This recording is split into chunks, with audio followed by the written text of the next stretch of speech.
everyone, my name's Lexi, and today I wanted to walk you through a beginner's ballet class. I've been a ballet dancer for most of my life, and I thought that this would be a perfect opportunity to share with you guys something that I am super passionate about and really love.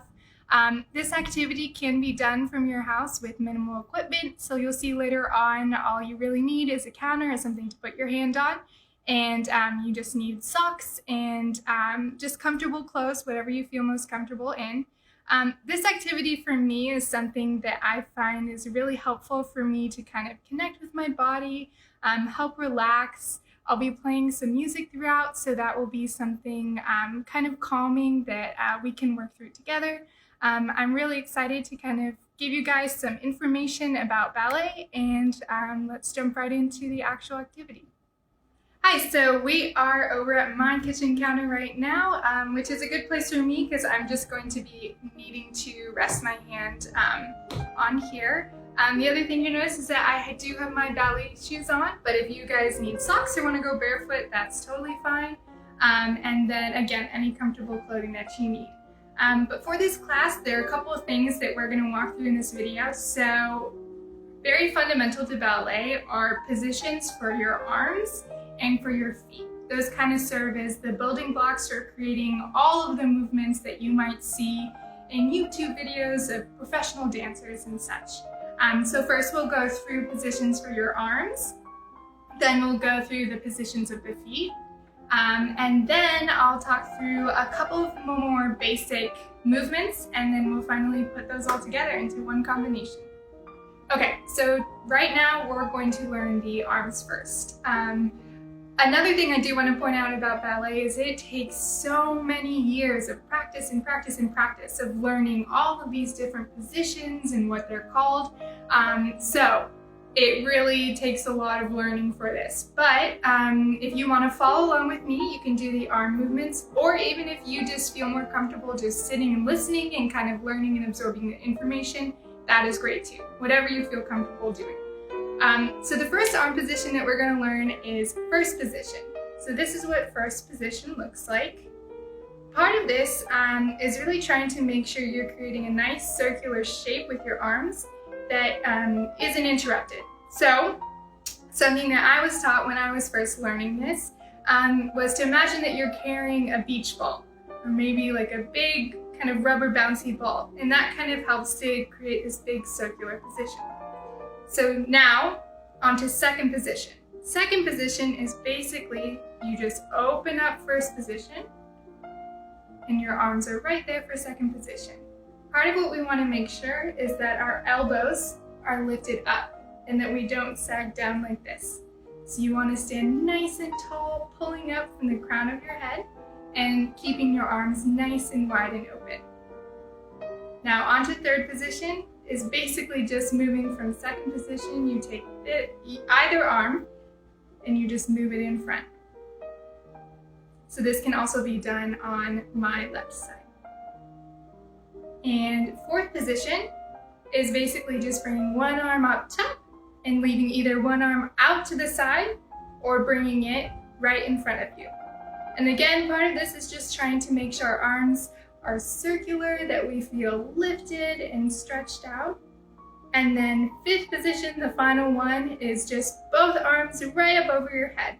Part of this that we do want to make sure is that when you're standing, you should be able to look up just with your eyes and be able to see your hands a bit. We don't want them too far back behind us. We want them kind of right nice on top of your head. Okay, so now we're going to learn the positions for the feet.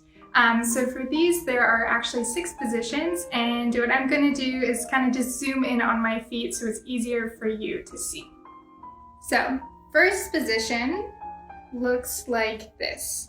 So I know this might look a little different, but basically it's so that your feet are kind of along a straight line. Now I know this can be a little strange because we're used to kind of like walking forward, but what it's called is when you're turning out. So you're basically turning one leg out and the other leg out. Just to whatever kind of length and distance feels comfortable for you. So the important part is just to make sure basically that you just kind of are using your muscles to keep yourself standing nice and tall and straight, and keeping your feet in that kind of flat line. Second position is very similar to first position, but it's just opened up just a little bit. So second position looks like this. And when we like to think of the distance, so to how big to make your second position, normally it's about like a foot length in between the two. And again, standing nice and tall and making sure that you're turned out. Third position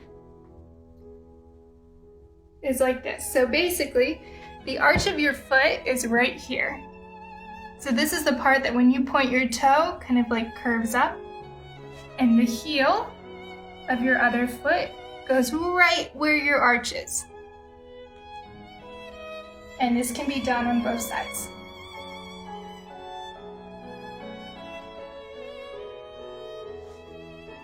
So if we go from third position, now fourth position is taking your top leg and putting it directly in front of you and keeping it nice and turned out. And then fifth position is just taking this front leg and squeezing it all the way back to where you're almost as flat with both feet as you can be, and you're standing nice and tall. And again, you can have either foot in front for fifth position. So this is also fifth position. And then you can also do fourth position and third position. And the last position is sixth position. So this one might be more normal. So it's basically just kind of like standing forward, facing the front. Okay, so now we're going to learn a couple more of the foundational movements that we'll incorporate later on into a quick combination that we'll do. But one of the first things I wanted to talk about was pointing your feet. That's something that is used basically all throughout ballet. So pointing your feet looks like this. So basically you're stretching through all the way to the tips of your toes. And just kind of imagining that you're making your leg as long as you can, and making your foot as long as you can. And this obviously is done with both of your feet. So while you're dancing in ballet, for the most part, you're always going to be pointing your feet whenever you're extending or moving your legs at any point. So to also kind of tag along to pointing your feet, what I did right here is called a tendu. So that means to stretch. And tendus can happen to the front, they can happen to the side, they can happen to the back. So basically, when you are going to do a tendu, let's say we're starting from first position, you're going to start by slowly pressing kind of down and moving your leg forward and kind of pointing your feet at the end. And then you close and we're right back to first position. Now if I wanted to go to the side, I kind of ground myself and I push my leg out and I'm pointing my feet and kind of like slowly rolling through my foot and pushing out and then closing it all right back in. Another really foundational movement in ballet is called the plie. That means to bend. So we have a demi-plie, which is about right here, and then we can also do what's called a grand plie, which is where we go all the way down and come back up. With the plie, it's just important to make sure that you keep your body nice and straight and lifted up, and that we are bending from our knees, but still kind of keeping turned out. So I know how we talked about before with our feet, trying to make them on a flat line. You're kind of doing the same thing and making a diamond shape. So here we have a nice diamond, and then when we go to grand plie, we just go down a little bit lower than before and come all the way back up. Now the last thing that I wanted to touch on was the releve. So that incorporates a plie that we just did, and then you kind of spring up onto your feet. So you're walking right on the tops of your tippy toes, basically. So again, the releve is we do a plie, and then we rise up on our feet, kind of standing as tall as we can on this part of your foot. So right, that's called the ball of your foot. Okay, so now we're going to combine everything that we learned into one combination, and normally in a ballet class, you start at the bar. So I don't have one here with me, that's why I'm using my counter, but typically it's just a long piece of wood that's kind of at this height for your hand that you hold on to. And what we start by doing is we start on one side and we'll do the whole combination, and then we'll turn around and we'll do the same thing that we just did but on the other side. So you get a chance to kind of work both sides of our body. But for this one, we're going to combine pliés with tendus and a relevé at the end. So we're going to start in first position with our feet and first position with our arms. And we're going to do 2 pliés. So 1 plié and the second plié. Then we're going to open our arm to second position. And we're going to do a nice kind of long drawn out grand plié. And what you see with my arm there is I kind of just like went all the way down and up and out. That's the movement that we'll do with the grand plié. So again, go all the way down. Once you are coming up is when your arm should be right here. And then you're up and back to first.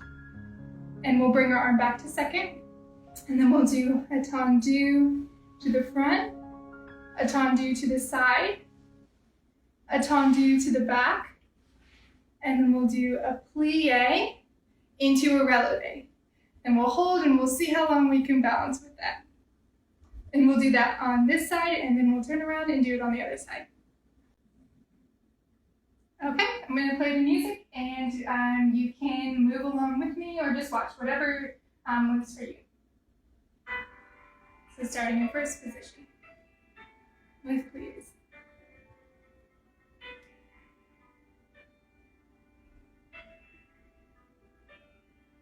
Down to grand plié. Into tendus.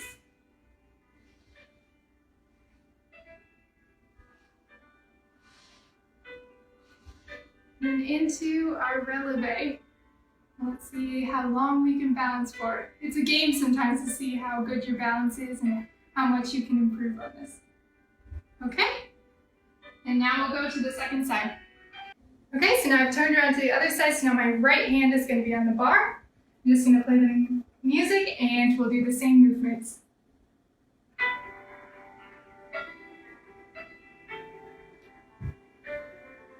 Start with plié, a demi-plié, into a grand plié,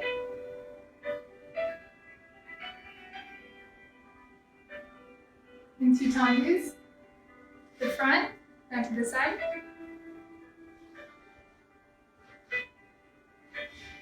now to our relevé, into up, and we're going to hold as long as we can. Okay. Thank you guys for joining me in my beginner's ballet class. I really enjoyed kind of getting to share with you something that I really love about dance. Feel free to go back through the video and kind of look at the different movements or do the combinations over again. There are also some really great resources online and in videos and stuff of really great professional dancers. I know one of my favorites is Misty Copeland. So if you guys go through and find your favorite dancer, comment down below. I'd love to kind of learn more about what you guys love too. Bye, thank you.